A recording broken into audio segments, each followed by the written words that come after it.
Iya, beberapa puskesmas kan di desa kami tuh kalau misalnya sakit atau melahirkan itu kan butuh banyak air. Jadi diharuskan untuk bawa air sendiri. sendiri. Iya, karena kalau enggak mungkin bidannya harus bolak-balik ngambil air gitu kan, nggak bisa bantuin juga melahirkan.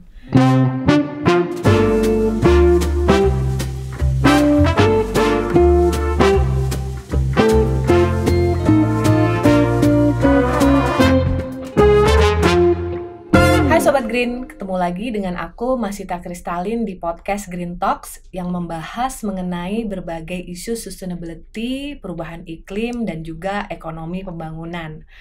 Nah, hari ini spesial banget, aku kedatangan dua perempuan hebat, Kak Mustika Wijaya dan juga Kak Sarah Sentoso. Kak Mustika adalah founder dan director dari Solar Chapter, dan Kak Sarah juga adalah senior advisor di Solar Chapter. Halo, apa kabar? Halo. Makasih ya udah datang. Makasih.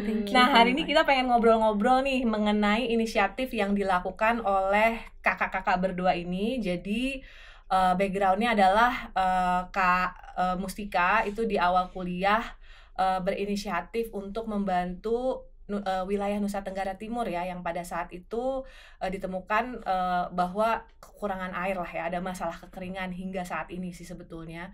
Dan daerah ini memang memerlukan banyak bantuan untuk bisa mendapatkan akses air bersih. Bahkan bukan hanya akses air bersih ya Kak, akses air ya. Akses air juga sulit gitu. Nah, mungkin kita langsung aja, gimana sih background waktu Kak Mustika bikin ini mengalir ya namanya? Iya. Mengalir. Mungkin aku background sedikit tentang Solar Chapter ya. Jadi tahun 2017 itu aku masih kuliah dan mikir, aduh ini elektro mau ngapain ya untuk kontribusi ke masyarakat gitu. Akhirnya dapat data ternyata di NTT itu kesulitan air bersih. Jadi aku terbang ke NTT, tapi itu datanya ternyata nggak lengkap. Pas aku tanya, ini mata airnya di mana, debitnya berapa, ternyata dia bilang, ya udah datang aja ke desanya gitu. Sedangkan kita kan jauh banget ya ke NTT. Jadi dari situ saya ngerasa, loh ini data penting banget, tapi kita nggak ada gitu data bagaimana kita bisa create actions kalau kita nggak ada data tentang air bersih. Jadi data yang diterima pas datang ke tempatnya nggak terlalu sesuai gitu. Nggak terlalu sesuai juga, iya. Dan itu emang lagi ngumpulin data, emang tugas kuliah atau apa waktu itu? Emang inisiatif sendiri aja mau bangun pompa air ini kan. Jadi kita perlu nih data-datanya sebelum mengunjungi desa-desanya tersebut. Oke. Nah, kalau Kak Sarah sendiri gimana involvement awalnya? What's your background sampai punya passion yang sama nih sama Mustika? Kalau waktu itu sih aku sekolah kalau di Melbourne di Australia. Kalau Kak Mustika kan di US, and I saw her doing amazing with Solar Chapter gitu. Jadi aku juga kayaknya kalau misalnya anak-anak di Australia ini tuh juga bisa ikutan berkontribusi, apalagi kan banyak kayak anak yang udah keluar negeri terus kayak udahlah gue nggak mau pulang lagi gitu kan. Jadi dari situ aku juga tergerak, kayaknya bagus nih inisiatif untuk berkontribusi ke negara kita while we're studying overseas gitu. Jadi abis itu aku kontak lah Mustika. Oh, kalian nggak kenal nih? Nggak kenal. Jadi kamu tahu? Oke. Tapi I believe in the mission, and Mustika juga orangnya very resilient. Jadi aku kayak wah boleh deh, aku mulai awal dari fundraising, akhirnya pegang beberapa project gitu waktu itu. Oh, keren banget ya kalian. Oke, aku harus kenalin anak aku biar juga mau pulang. Oke, nah terus kalau kita lihat ya Sobat Green, data ini kita lihat provinsi-provinsi di Indonesia yang memiliki akses air bersih, dan di sini ada persentase akses air bersih nih. Aku pengen nanya sama Mustika sama Sarah nih. Di sini dibilang NTT akses air bersihnya 88,55% loh. Dan cukup tinggi sih dibandingin ini, bar chartnya cukup tinggi. Ada komentar nggak? Iya, sebenarnya kalau kita lihat sini ya, data di lapangan itu sangat jauh dari ini gitu. Realita untuk akses air bersihnya. Karena kenapa? Kalau di sini kan akses air layak gitu. Jadi yang penting ada mata airnya. Walaupun dan ada airnya gitu, walaupun mungkin mereka beli atau mereka juga ambil airnya mesti 2 jam, 3 jam, itu termasuk akses air layak gitu. Nah, sedangkan kita kan dalam definisi kita tuh air mestinya 2-3 menit jalan tuh udah ada air bersih. Nah itu kan bahkan nggak perlu jalan gitu kan. Kalau kita di sini tinggal hidupin keran. Jadi perspektifnya itu jadi membuat orang kayak ngerasa di NTT tuh aman-aman aja air bersihnya. Padahal di lapangan tuh lebih dari 40-50% tuh yang mesti emang jalan berjam-jam untuk air bersih ini gitu. Kalau jalan berjam-jam misalnya 2 jam aja satu arah kan berarti bolak-balik dia udah 4 jam. Tapi kebanyakan sih lebih ke seharinya itu bolak-balik tuh 3 jam. Ya karena kan nggak mungkin ngangkat langsung satu bak kan, ngangkatnya pasti cuma 1 ember. Betul. Iya. Dan kadang tuh mesti ngantri juga gitu untuk kita ambilnya di mata airnya. Di mata air tertentu. Nah itu kesehariannya waktu Musikah pertama kali visit, kesehariannya gimana tuh? Kan kalau nggak ada air berarti mereka makannya gimana selama ini? Jadi buat nanem dan segala macam. Iya, jadi nanemnya pun hanya musim kemarau kan. Hanya musim hujan ya, hanya musim hujan. Cuman berapa bulan tuh dalam setahun? Dan setahun tuh 3 bulan gitu. Jadi musim kemarau mereka kerja tempat lain dan mereka mesti ngambil airnya itu yang 3 jam setiap musim kemarau gitu. Jadi karena masalah akses air bersih ini ya, jadi masalah stunting juga di desa-desa gitu. Karena mereka gak ada air untuk nanem. Dan jadi cuma bisa makan misalnya yang tahan sama kondisi kering ya. Betul. Dalam hal ini jagung. Iya. Terus di desa yang Musikah sama Sarah pernah kerjain itu mereka proteinnya pakai apa ya? Maka dari itu isu stunting itu sangat tinggi karena protein itu jarang banget. Waktu kita ke sana itu makan ayamnya itu kurus banget dan itu hanya bagi orang yang punya uang lah istilahnya. Itu udah yang orang beruangnya ya. Karena kan kita kalau ke sana memang tinggalnya biasanya di rumah kepala desa. Sehingga ya karena tamu maka mereka jamu lah. Memberikan yang terbaik. Iya, tetapi sudah itu yang paling maksimal. Jadi kalau bagi yang punya air, ada tuh desa yang aku lihat masih ada kayak padi gitu, masih ada tuh satu desa yang waktu kita pernah kunjungin. Tapi mostly sisanya ya nggak ada sih kalau untuk protein ya. Mungkin Mustika juga ada. Iya, mereka ternak-ternak pun kan terbatas air. Iya, terbatas air juga. Buat sendiri aja kurang istilahnya. Iya. Sebenarnya buat daerah-daerah gini tuh yang sumber protein yang mungkin masa depan bisa dibantu tuh sebenarnya kan kayak protein bar ya. Jadi makanan kering kacang-kacangan yang bisa ditransfer ke sana lah ya. Kalau memang kondisi peternakannya masih sulit karena akses air juga. Nah terus dari Solar Chapter terus bikin Mengalir. Oh cerita dulu dong Mengalir itu apa? Abis itu dari situ kamu bikin Mengalir, gimana ceritanya? Iya jadi kan Solar Chapter ini kita udah bangun pompa air tenaga matahari dari yang tahun 2017 itu sampai sekarang. Kita udah bangun 23 pompa air tenaga matahari. Jadi lebih dari 20.000 warga yang tadinya jalan 3 jam itu maksimum 3 menit aja dari rumahnya udah pasti dapat air bersih di program air bersih kita. Dan kita lihat ya kita udah bangun 23 tapi ternyata masih ada ribuan gitu yang butuh akses air bersih dan gak mungkin Solar Chapter ini bisa kerjain semuanya gitu. Nah maka itu kita buat platform Mengalir ini yang menjembatani suara-suara masyarakat tentang apa sih masalah air bersih di desanya. Pengaduan air. Iya, pengaduan air dengan stakeholder atau dengan solusi-solusi yang ada gitu kan. Jadi kita menjembatani gitu. Masyarakat bisa bilang di platform ini kalau saya tuh butuhnya pipa, saya tuh butuhnya maintenance, ini pompa saya udah stop beroperasi seperti itu. Jadi dengan data itu kita bisa sama-sama nih kumpul stakeholders yang membangun. Oke, jadi kamu bangun di mana, kita bangun di mana. Jadi nggak ada program-program juga yang tumpang tindih gitu. Dan ini kan suara masyarakat langsung ya, gitu. Dan Sobat Green juga kalau yang mau cek mengalir.co ya tadi, itu banyak sekali data. Jadi bisa dilihat di satu desa aksesnya tuh sebenarnya gimana dan kalau ada misalnya pompa yang rusak pun ada datanya di situ ya dari pengaduan masyarakat. Betul. Selama ini udah penyebaran yang masukin aduan itu udah ada hampir semua provinsi atau gimana? Kita baru fokus di NTT aja. Oh ini untuk NTT. Dan di NTT itu udah hampir semua kabupaten ya itu udah ada data-datanya gitu. Dan kita baru buka 1 bulan 2 bulan aja udah ada 960 responden yang submit datanya di platform kita. Jadi sebenarnya masyarakat NTT juga semangat banget gitu tentang isu air bersih ini. Mereka proaktif sebenarnya. Mungkin selama ini nggak ada wadahnya aja. Betul. Jadi udah ada 960 responden dan kita udah identifikasi 695 desa. Nah, kalau misalnya lebih banyak lagi yang report masalah air bersihnya, lebih banyak lagi yang submit datanya. Ini data kita tuh semakin akurat gitu, ya kan, semakin banyak karena ini participatory approach. Iya. Tapi mereka taunya mereka bisa masukin ke mengalir.co ini awalnya gimana? Lewat kepala desa? Kalian punya champion di region atau gimana sih? Iya, kita lewat kepala desa, lewat pemda daerah, lewat PU gitu. Jadi didistribusi aja lewat Facebook group gitu. Iya. Oh, mereka Facebookan Facebook juga group, ya. Jadi WA juga kesebar gitu kan. Jadi langsung banyak gitu. Tapi waktu desa-desa yang kalian pergi, akses internet masih lumayan berarti ya? Akses internet is quite patchy sih, maka dari itu tingkat kesulitan dalam project Solar Chapter ini bisa dibilang cukup tinggi, karena imagine kita mau kumpulin warga aja nggak bisa tuh, ada WA group, halo ada Solar Chapter datang jam 8 pagi kumpul di balai desa.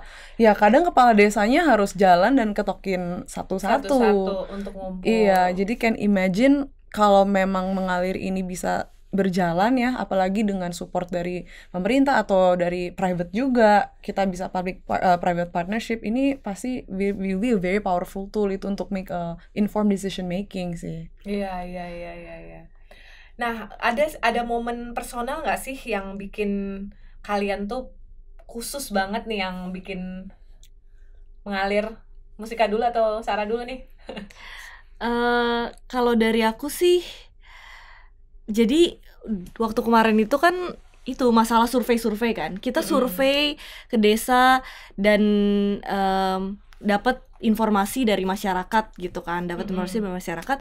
Dan satu hari aku kepikiran, kenapa nggak aku bikin form di mana masyarakat yang bisa rekomendasi desanya sendiri gitu kan. Dan dalam 3 hari 250 desa yang rekomendasi desanya. Gitu ya kan. Dan dari serius ya, demand-nya serius. Iya, dari situ kita udah punya datanya nih banyak.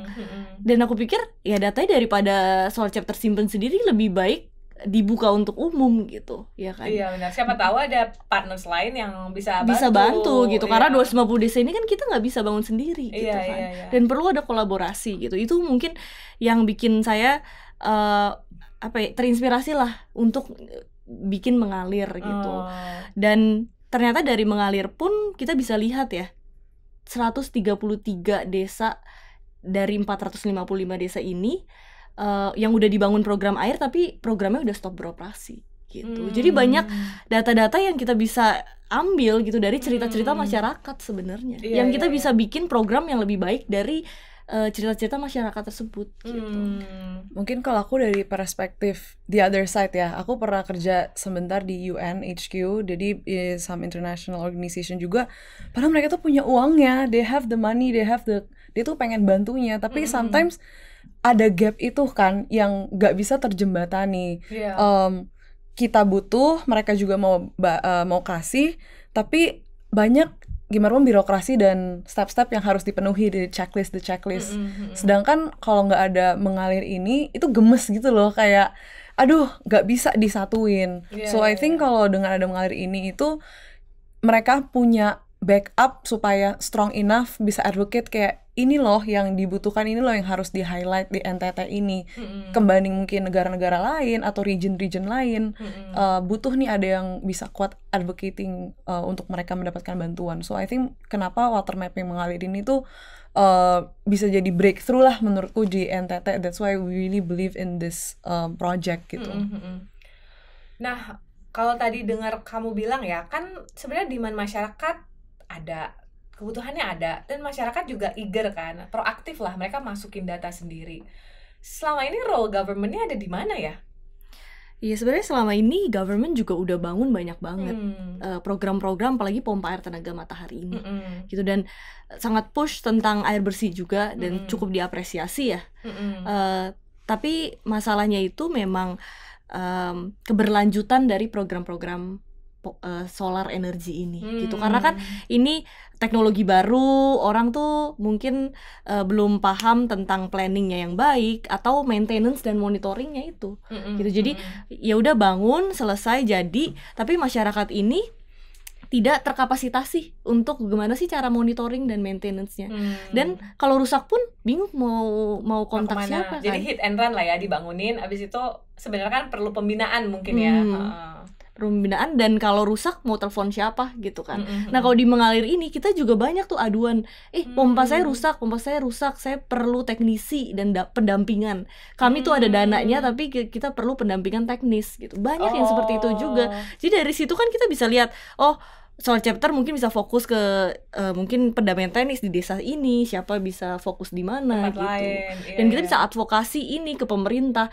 Ternyata yang kita butuhkan tuh bukan another infrastructure gitu kan, tapi not necessarily ya, ada yang butuh, ada yang enggak, tapi ada juga yang butuh menjaga sustainability dari infrastruktur yang udah dibangun gitu. Yang tadi 133 itu berarti kan 40% ya, hampir 40% itu yang sama sekali mati gitu, pompanya. Dan mungkin pemerintah dalam hal ini datangnya ini ya, Sar, kamu kan tadi sebelum kita ngobrol cerita ya kan, misalnya kita ada PU, kemudian ada dana desa, kemudian mungkin ada Pemda juga bangun secara separate.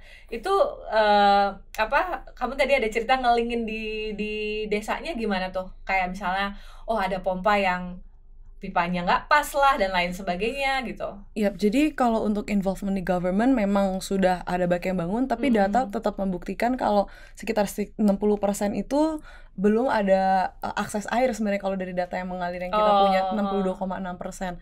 Jadi waktu kita kesana pun banyak orang-orang di desa tuh yang kayak, wah kita aja nggak pernah didatengin oleh pemerintah gitu. So memang aksesnya tuh begitu sulit untuk kesana. Jadi mengerti juga mungkin ketika pembangunan atau diberikan budget, kapasitas yang dibangunkan itu ya mungkin dipukul rata seperti itu. Kayak oh ya udah kita kemarin beli pipa segede ini untuk desa A, tapi ya, debitnya beda-beda. Jadi sebenarnya pemerintah itu mungkin butuh lebih baik komunikasi ya. Jadi ini juga mungkin call to action juga untuk the government. It's not only about having the money untuk kita bikin pengadaan suatu project, tapi perlu dipikirkan untuk specializing per desa daripada kita udah istilahnya expense tapi nggak targeted juga kan ya. So how to basically measure supaya desa A ini bisa dapat nih berapa ribu kakak gitu kan ya, berapa ratus kakak untuk mendapatkan air bersih gitu sih. Ada mau ditambahkan. Iya, ada juga yang mungkin budgetnya kan limited gitu. Kalau kita di Jawa kan misalnya 300 juta itu bisa untuk 2.000 kakak gitu, misalnya, atau 2.000 orang gitu. Tapi kan kalau di NTT mungkin sangat ekstrim, jadi butuh yang sangat mahal. Tapi karena budgetnya kecil, jadi pompanya yang dipakai juga kecil gitu kan. Akhirannya terjadi konflik di warga karena airnya nggak cukup. Ya. Nah dari berapa desa yang tervalidasi? 450 ya. 450 desa yang udah tervalidasi ini, pertama maksud tervalidasi apa? Terus kedua aku pengen nanya, ada hal-hal mengejutkan nggak sih dari data-data yang udah masuk ini buat kamu sendiri secara personal? Kalau dari saya cukup mengejutkan ya. Jadi kita validasi itu setelah kita dapat datanya, kita telepon ke kepala desa atau ke desanya itu untuk validasi, dan itu bisa berkali-kali, 3-4 kali, karena again kalau kita datang ke sana kan butuh resources yang sangat-sangat besar ya. Jadi kita by phone gitu. Memang tidak seakurat itu, tapi cukup akurat kalau misalnya lebih banyak lagi orang yang kontribusi di data ini gitu. Dari data kita itu yang tadi banyak program air yang berhenti gitu. Bahkan satu desa itu pernah ada 5 program air selama 7 tahun terakhir, tapi 5-5-nya nggak berjalan. Jadi semakin banyak program air di satu desa, malah jadi tidak berjalan gitu. Malah ada satu program, hanya satu program di desa itu, dan aksesnya malah baik. Jadi perlu koordinasi ya. Jadi walaupun satu desa ini dapat support banyak, itu sebenarnya siapa sih koordinator utamanya gitu ya, who owns this gitu kan. Itu penting juga sih. Penting juga ya. Terus selama ini dari model-model yang kamu pelajari, aku kebayang pasti it's all over the place ya. Kayak jalanan juga kan ada yang dibangun pusat, ada yang dibangun provinsi, ada yang bangun ini kan. Antara aku pernah visit juga ada pelabuhan yang baru dibangun, jalannya belum dan lain sebagainya, karena beda sisi pemerintah yang membangun. Tapi dari pengalaman kamu to be practical, kalau kita mau ngasih usul nih, siapa sih yang harusnya take the ownership, jadi bisa mengarrange para support ini untuk air?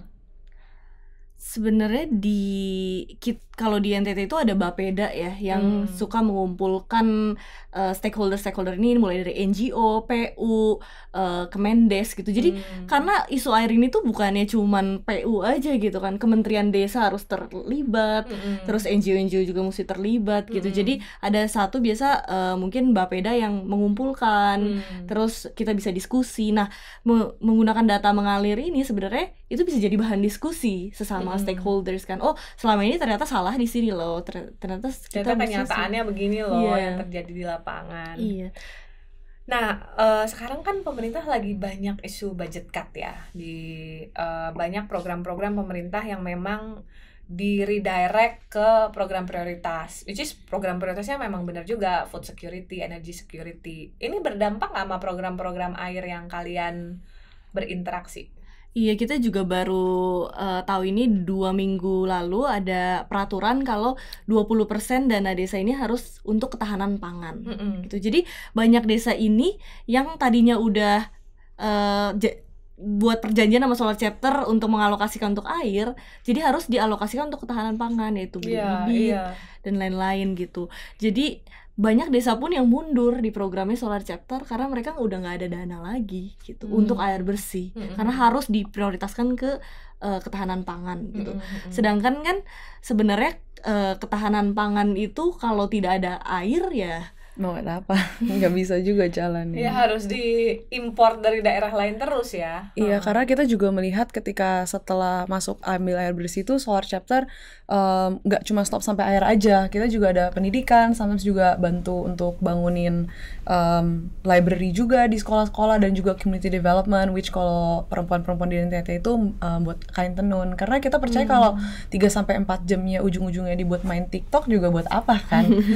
Jadi we want to make sure the 3-4 hours per day yang mereka selama ini pakai untuk bangun air itu digunakan untuk hal-hal yang berguna. Nah, salah satunya juga bisa untuk agriculture, karena kan udah ada air tuh, dan di Solar Chapter juga ada datanya di measure setelah ada air ini pendapatan warga naik berapa persen, bisa nanam apa aja, householdnya itu berkembang seperti apa. Jadi sebenarnya it's a multiplier effect yang mungkin kita nggak kebayang, tapi sebetulnya air itu betul-betul core problems of the core gitu. Di NTT ya? Ya, untuk di NTT. Masuk juga ke stunting, masuk juga ke pendidikan, bahkan juga dulu ada cerita ya, selalu pakai cerita Bella dan Linda yang orang tuanya passed away, dan salah satu harus putus sekolah. Kenapa? Karena ya harus mengemban responsibel untuk menimba air gitu. Jadi efeknya itu benar-benar sangat terasa ke semuanya gitu sih. Iya, mungkin nyambung ke Sarah tadi ya, itu pendapatannya itu meningkat 121% dengan akses air. Akses air. Jadi lebih dari 2 kali lipat. Karena ada akses air bersih aja. Mereka bisa tanam sirih depan rumahnya, sayur-sayuran, fruits gitu, buah-buahan, dan yang paling unik lagi mereka bikin kolam lele gitu. Nah, untuk protein. Iya. Jadi ada yang cerita mama-mama, anak saya nggak pernah makan lele sebelumnya, semenjak ada air bersih ini aja baru bisa makan lele. Nah, itu kan ketahanan pangan sebenarnya ya. Iya sih, memang ya, tapi bagus ya kita bisa mendengar ini. Mudah-mudahan pemerintah juga melihat budget cut ini, juga melihat dari sisi bawah sebetulnya apa sih yang dibutuhkan untuk ketahanan pangan. Betul. Terutama air ini, betul sih, kesehatan. Tadi kalian cerita kalau mau melahirkan juga harus bawa air ya. Iya, beberapa puskesmas kan di desa kami tuh kalau misalnya sakit atau melahirkan itu kan butuh banyak air. Jadi diharuskan untuk bawa air sendiri. Iya, karena kalau enggak mungkin bidannya harus bolak-balik ngambil air gitu kan, nggak bisa bantuin juga melahirkan. Iya sih, ini isu real banget. Nah, kalau aku tau kalian fokus di NTT ya, tapi pernah terpikir nggak sih ini nanti bedanya dengan daerah-daerah lain di Indonesia yang mungkin juga kan bisa aja satu daerah itu sebenarnya aman air, tapi selalu ada spot-spot yang dimana akses itu juga sulit ya. Ada ini nggak sih, ada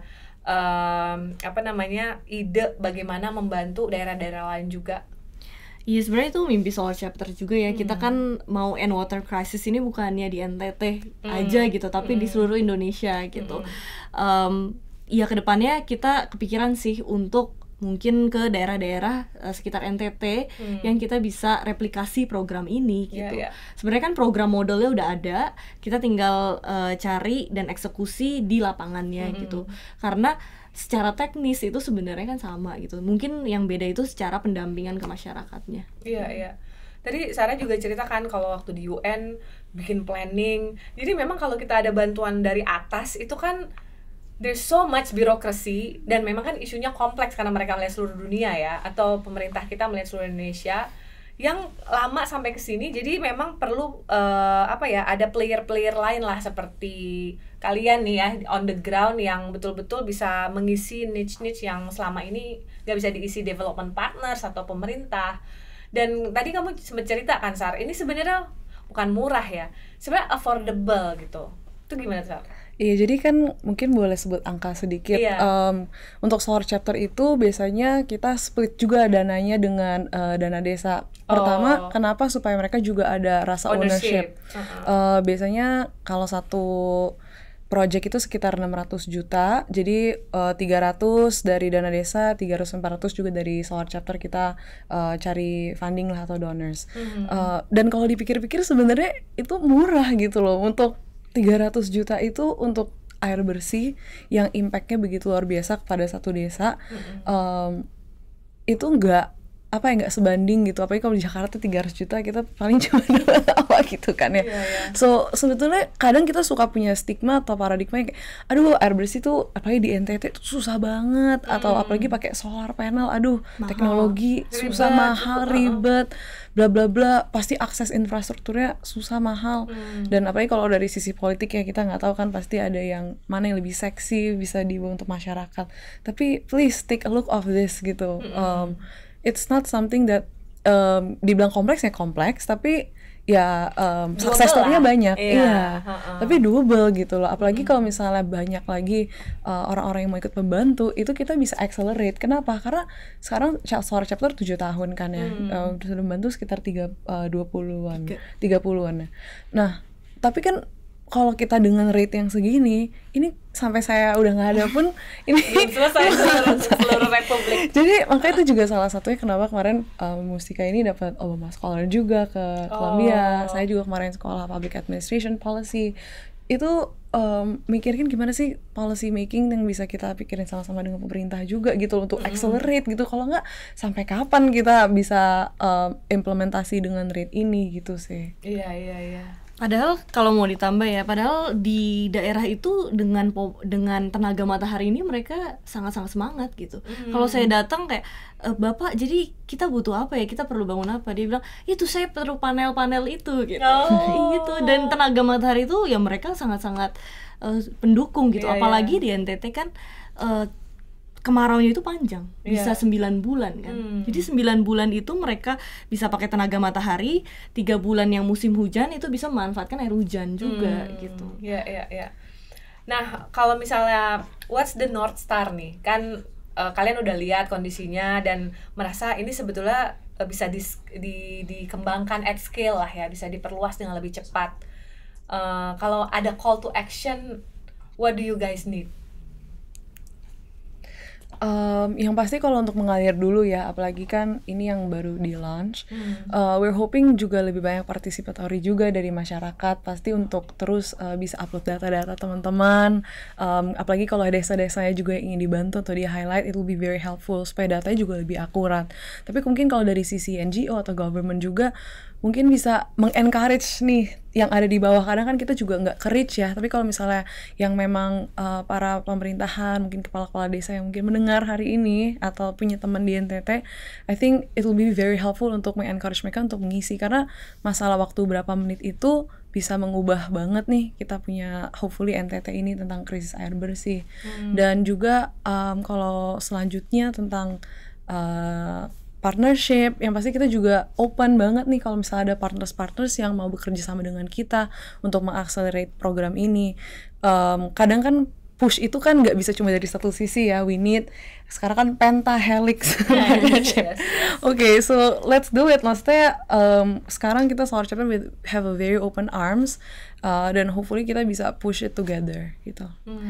Ya kalau dari aku untuk anak-anak muda ya yang mungkin nonton ini dan di luar NTT bisa banget untuk nge-share tentang data-datanya di mengalir.co, share tentang gimana sih sebenarnya data dari masyarakat dan harapan-harapan masyarakat. Jadi orang lebih aware lagi, masyarakat di luar NTT pun lebih aware lagi tentang data-data akses air bersih di NTT. Dan climate change juga kamu bilang berasa banget ya di daerah NTT ini ya. Betul, saya kan udah 7 tahun ya. Jadi tiap tahun tuh makin lama makin berasa gitu. Nyari mata air pun kadang-kadang ada yang dari dulu nggak pernah kering sekarang jadi kering gitu. Terus pas lagi hujan itu hujannya ekstrim banget. Pas lagi kemaraunya pun ekstrim sekali gitu. Jadi pas lagi hujan itu jadi banjir. Dan tadi masyarakat bisa nanem itu jadi nggak bisa nanem kan. Gitu. Jadi buat climate change itu di NTT tuh it's about food for their year gitu, for the year gitu kan. Jadi makanan mereka sehari-hari gitu, itu terganggu gitu. Kalau kita mungkin di sini di Jakarta, aduh panas nih, yaudah deh nyalain AC lebih banyak lagi, ya kan. Nah karena ada pompa air tenaga matahari ini, mereka jadi resilience, bisa nanam kapanpun di depan rumahnya kan. Gitu. Jadi. Nah terkait solar panel ini, Sar, kamu juga ada call to action terkait ini kan? Iya, jadi setelah melihat-lihat juga ya, sebetulnya mungkin daerah-daerah timur itu lebih cocok pakai renewable, pakai solar panel gitu.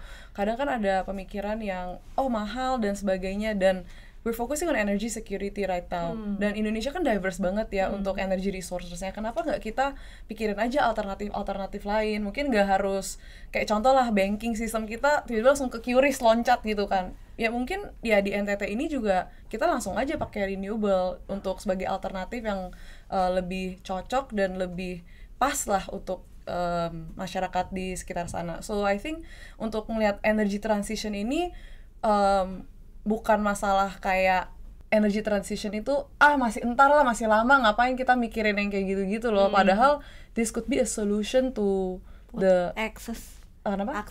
Iya, bisa jadi orang-orang yang belum dapat akses. Maybe ya mungkin bukan yang di Pulau Jawa, tapi mungkin yang sama sekali belum punya gitu.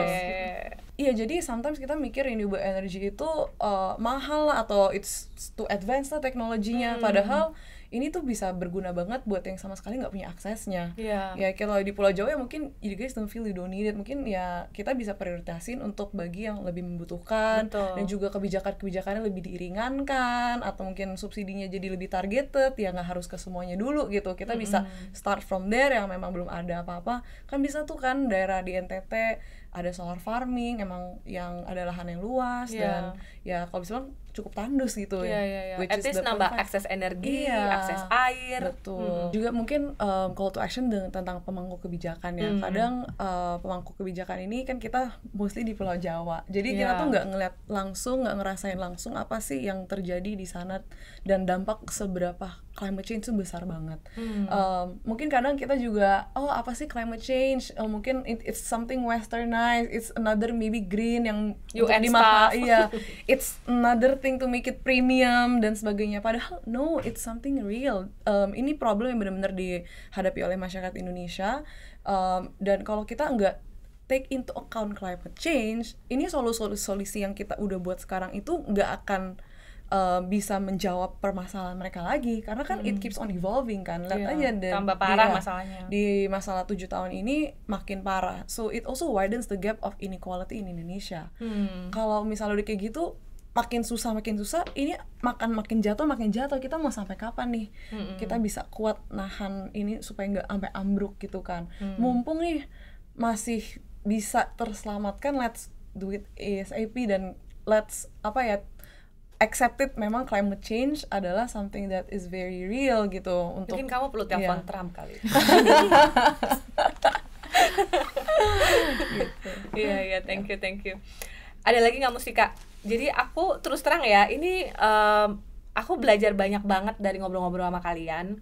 Tadi banyak call to action yang udah disampaikan Mustika dan Sarah, Sobat Green, terkait gimana sih policy itu dari level atas, terus hal-hal yang besar kayak climate change yang sulit dibayangkan, sampai benar-benar bisa ngebantu orang di level bawah ya.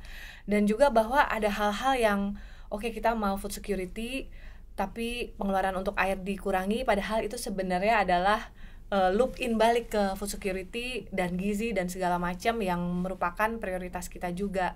Karena kan kita ingin semua masyarakat Indonesia itu bisa maju sama-sama ya, bisa mendapatkan gizi yang baik, makanan bergizi yang baik, pendidikan yang baik, bisa mendapat akses pekerjaan yang baik, dan pastinya kita ingin bangsa Indonesia bisa tumbuh lebih cepat lagi. Kalau buat aku ya, dari call to action kalian, aku Sobat Green cuma mau menambahkan sedikit aja bahwa salut banget anak-anak muda Indonesia kayak Mustika dan Sarah yang dari kuliah udah mikirin bagaimana sih bisa berkontribusi buat masyarakat. Memang kadang-kadang kita bekerja di tempat-tempat yang menara gading ya. Kayak Sarah cerita pernah di UN gitu kan, aku sendiri pernah di World Bank, atau kadang-kadang kita kerja di government, di perusahaan besar. Kita melihat isu-isu secara makro dari data-data. Tapi memang kita memerlukan nih orang-orang seperti kita, Sobat Green yang masih muda-muda, untuk benar-benar tuh turun ke bawah, melihat sebetulnya persoalannya apa, kemudian mungkin niat membantu orang lain ya. Jadi menurut aku call to action terbesar kita hari ini adalah, ayo kita jangan hanya melihat kekurangan-kekurangan yang ada di dunia, kita bisa mulai dari yang mana sih untuk membantu masyarakat yang ada di sekitar kita. Nah, menarik banget ya Sobat Green episode kali ini. Sampai ketemu di episode berikutnya di 2 minggu lagi di YouTube dan Spotify Kata Data Indonesia. Green Talks, Walk the Climate Talks.